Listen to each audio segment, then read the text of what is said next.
पाठ 7 योग, प्राण ऊर्जा और चेतना विज्ञान।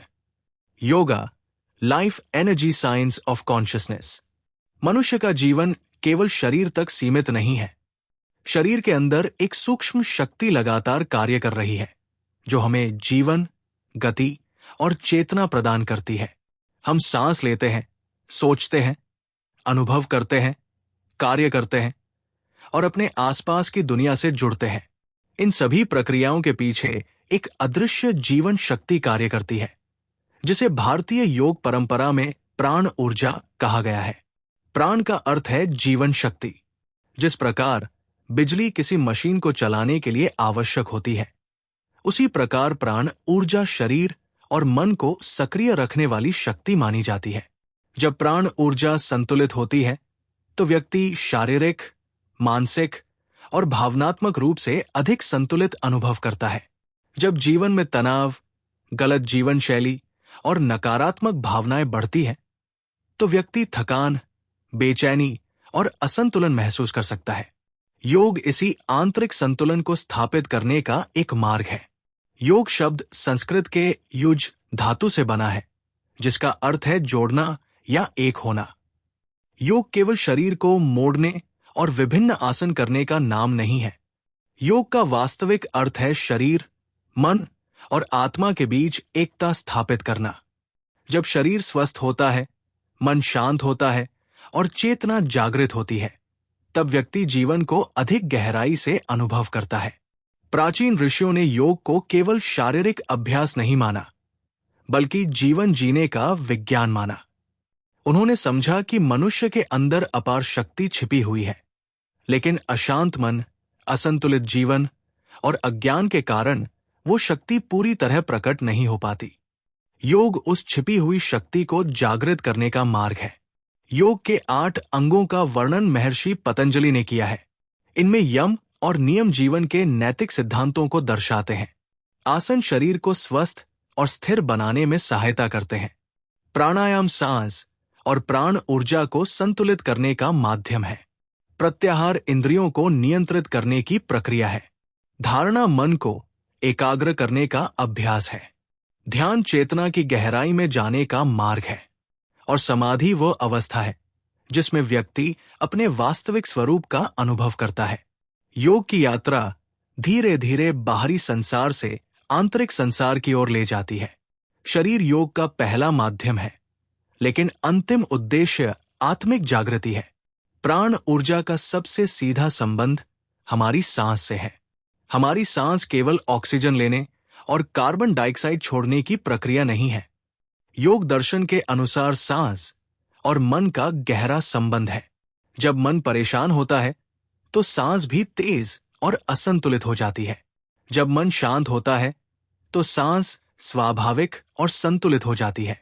इसी कारण प्राणायाम को मन को शांत करने का महत्वपूर्ण साधन माना गया है। प्राणायाम के माध्यम से व्यक्ति अपनी सांस पर नियंत्रण विकसित करता है और धीरे धीरे अपने मन पर भी नियंत्रण प्राप्त करने लगता है। हमारे शरीर में ऊर्जा के विभिन्न केंद्रों का भी वर्णन योग परंपरा में मिलता है, जिन्हें चक्र कहा जाता है। चक्रों को चेतना और ऊर्जा के केंद्रों के रूप में समझा जाता है। योग परंपरा में 7 प्रमुख चक्रों का वर्णन मिलता है। मूलाधार चक्र स्थिरता और सुरक्षा से जुड़ा माना जाता है। स्वाधिष्ठान चक्र रचनात्मकता और भावनाओं से संबंधित माना जाता है। मणिपुर चक्र आत्मविश्वास और इच्छा शक्ति से जुड़ा है। अनाहत चक्र प्रेम और करुणा का केंद्र माना जाता है। विशुद्धि चक्र अभिव्यक्ति और सत्य से जुड़ा है। आज्ञा चक्र ज्ञान और अंतर्दृष्टि का केंद्र माना जाता है। सहस्रार चक्र उच्च चेतना और आध्यात्मिक अनुभव से संबंधित माना जाता है। इन चक्रों की अवधारणा ये समझाने का प्रयास करती है कि मनुष्य केवल भौतिक शरीर नहीं है, बल्कि उसके अंदर चेतना के कई स्तर मौजूद है। कुंडलिनी ऊर्जा का वर्णन भी योग परंपरा में मिलता है। कुंडलिनी को एक सुप्त आध्यात्मिक शक्ति के रूप में बताया गया है, जो मनुष्य के अंदर छिपी हुई चेतना की संभावनाओं का प्रतीक है। योग और ध्यान के माध्यम से व्यक्ति धीरे धीरे अपनी चेतना को विकसित करने का प्रयास करता है। कुंडलिनी जागरण का अर्थ केवल कोई असाधारण अनुभव प्राप्त करना नहीं है। इसका गहरा अर्थ है अपने अंदर छिपी जागरूकता, ज्ञान और करुणा को विकसित करना। मंत्र और ध्वनि का भी योग में विशेष महत्व है। प्राचीन परंपरा में माना गया है कि ध्वनि का मन और चेतना पर प्रभाव पड़ता है। ओम को सबसे पवित्र ध्वनियों में से एक माना गया है। ओम का उच्चारण मन को शांत करने, एकाग्रता बढ़ाने और आंतरिक स्थिरता अनुभव करने में सहायता कर सकता है। नाम जप की परंपरा भी इसी सिद्धांत से जुड़ी है। जब मन बार बार किसी पवित्र नाम या मंत्र से जुड़ता है तो विचारों की दिशा धीरे धीरे सकारात्मक और शांत होने लगती है। भक्ति मार्ग में नाम जप को मन की शुद्धि का सरल साधन माना गया है। योग केवल ध्यान और आसनों तक सीमित नहीं है। योग जीवन के प्रत्येक क्षेत्र में संतुलन सिखाता है। भोजन में संतुलन, विचारों में संतुलन, कार्य और विश्राम में संतुलन, संबंधों में संतुलन। यही संतुलन स्वस्थ और शांत जीवन का आधार है। आधुनिक विज्ञान भी अब शरीर और मन के संबंध को अधिक गहराई से समझने का प्रयास कर रहा है। यह पाया गया है कि मानसिक तनाव शरीर पर प्रभाव डाल सकता है और शांत मन स्वास्थ्य के लिए लाभदायक हो सकता है। ध्यान, श्वास अभ्यास और मानसिक संतुलन व्यक्ति की जीवन गुणवत्ता को बेहतर बनाने में सहायता कर सकते हैं।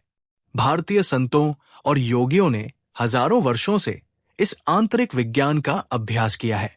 स्वामी विवेकानंद ने पश्चिमी दुनिया में योग और वेदांत के ज्ञान का प्रसार किया। उन्होंने बताया कि प्रत्येक मनुष्य के अंदर दिव्यता मौजूद है और योग उस दिव्यता को अनुभव करने का मार्ग है।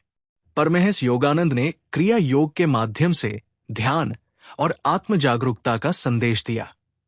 स्वामी शिवानंद ने योग, सेवा और भक्ति को जीवन का आधार माना। रमन महर्षि ने आत्मज्ञान को मनुष्य के जीवन का सर्वोच्च लक्ष्य बताया। योग हमें सिखाता है कि वास्तविक शक्ति बाहर नहीं, हमारे अंदर मौजूद है।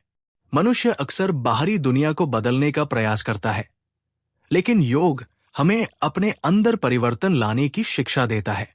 जब अंदर शांति आती है तो बाहर की परिस्थितियों को देखने का हमारा दृष्टिकोण बदल जाता है।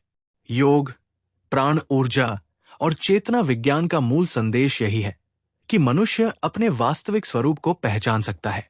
वो केवल शरीर नहीं है, वो केवल विचार नहीं है, वो एक जागरूक चेतना है जो इस जीवन यात्रा का अनुभव कर रही है। जब शरीर स्वस्थ, मन शांत और चेतना जागृत होती है, तब जीवन अपने वास्तविक सौंदर्य को प्रकट करता है। योग हमें स्वयं से जोड़ता है। प्राण ऊर्जा हमें जीवन की शक्ति का अनुभव कराती है और चेतना विज्ञान हमें यह समझाता है कि हमारे अंदर अनंत संभावनाएं छिपी हुई है। पाठ 8, प्रेम, सेवा और निस्वार्थ कर्म।